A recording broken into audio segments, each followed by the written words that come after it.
दोस्तों, संसद का मानसून सत्र शुरू हो चुका है, लेकिन सत्र शुरू होने से ठीक पहले मोदी एंड कंपनी को वो करारा झटका लगा जिसकी गूंज नागपुर से लेकर दिल्ली तक सुनाई दी। प्रधानमंत्री मोदी और अमित शाह, जो खुद को सियासत का सबसे बड़ा खिलाड़ी समझते हैं, एक बहुत बड़ा खेल करने की फिराक में थे। एक ऐसा खेल जिससे विपक्ष को पूरी तरह से नेस्तनाबूद किया जा सके। लेकिन खेल शुरू होने से पहले ही सट्टेबाजों के साथ हाथ पांव फूल गए। आखिर वो झटका क्या है? क्यों मोदी और शाह की जोड़ी, जो हर हार को मास्टर स्ट्रोक बताने वाले माहिर है, आज बैकफुट पर है? खबर बेहद बड़ी है और उतनी ही चौंकाने वाली भी है। संसद सत्र शुरू होने से ठीक 2 दिन पहले एक बेहद विवादित विधेयक पर गठित संयुक्त संसदीय समिति की रिपोर्ट को टाल दिया गया। ये वो रिपोर्ट थी जिस पर वोटिंग हो चुकी थी, जो मानसून सत्र में पेश होने के लिए बिल्कुल तैयार थी। लेकिन ऐन वक्त पर एक अदृश्य फोन कॉल आता है और पूरी पटकथा बदल जाती है। जैसे कि अध्यक्ष अपराजिता सारंगी अचानक घोषणा करती है कि रिपोर्ट अभी पेश नहीं होगी। अब सवाल ये उठता है कि किसका फोन गया था और क्यों गया था, और मोदी सरकार को अचानक अपने कदम पीछे क्यों खींचने पड़े? क्या सरकार को डर था कि राम मंदिर में चंदा चोरी, पेपर लीक और सोनम वांगचुक के अनशन जैसे मुद्दों पर पहले से घिरी हुई सरकार है, इस विधेयक के बहाने पूरे विपक्ष को एक मंच पर ला खड़ा करेगी? क्या डर इस बात का था कि बीजेपी के अंदर ही सत्ता पक्ष के कुछ सदस्यों ने बागी तेवर अपना लिए थे, या सरकार जो लोकतंत्र का दम भरती है आज लद्दाख में सोनम वांगचुक की आवाज से डरी हुई है?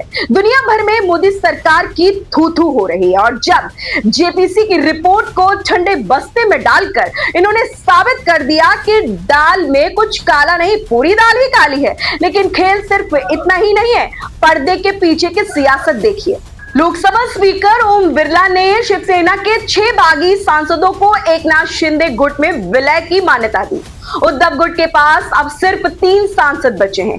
यही नहीं, संसदीय कार्य मंत्री किरण रिजिजू का पत्र देखिए। वो टीएमसी के बागी सांसद सुदीप बंदोपाध्याय को सर्वदलीय बैठक के लिए आमंत्रित कर रहे हैं। वो सुदीप बंदोपाध्याय जिन्होंने ममता बनर्जी से बगावत कर एक अनजान पार्टी ज्वाइन कर ली थी। रिजिजू कह रहे हैं कि वो सदन में उनके रुख से बहुत खुश है। यह संसदीय लोकतंत्र के मुंह पर करारा तमाचा है। यह पत्र भविष्य के शोधकर्ताओं के लिए एक सबूत होगा कि कैसे सत्ताधारी दल डंके की चोट पर दल बदल को बढ़ावा देते हैं, कैसे बागियों को टेबल पर बिठाकर लोकशाही का गला घोटा जाता है। यह सब कुछ खुलेआम हो रहा और मोदी मीडिया इसे चाणक्य नीति बता रहे हैं। अब बात सियासत के भीष्म पितामह शरद पवार की है। क्या शरद पवार, जो सबको मोहरे की तरह इस्तेमाल करते आए हैं, इस बार मोदी शाह की सियासत का सबसे बड़ा मोहरा बनने जा रहे हैं? मीडिया में खबरें तैर रही हैं कि बीजेपी ने पवार को केंद्र में 2 मंत्री पद का ऑफर दिया है, लेकिन शर्त एक ही है, पहले एनसीपी के दोनों गुटों का विलय हो, फिर एनडीए में एंट्री। क्या शरद पवार अपनी पार्टी को बचाने के लिए या अपने अस्तित्व को बचाने के लिए मोदी के सामने आत्मसमर्पण करेंगे?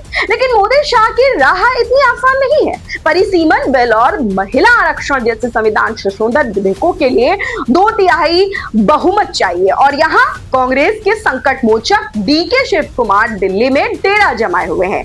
वो मल्लिकार्जुन खड़गे और राहुल गांधी से मिल रहे हैं। खबरें हैं कि राहुल गांधी ने डीके शिव कुमार को डीएमके जैसी पार्टियों को साधने की जिम्मेदारी दी है, ताकि मोदी सरकार नंबर गेम को फेल किया जा सके।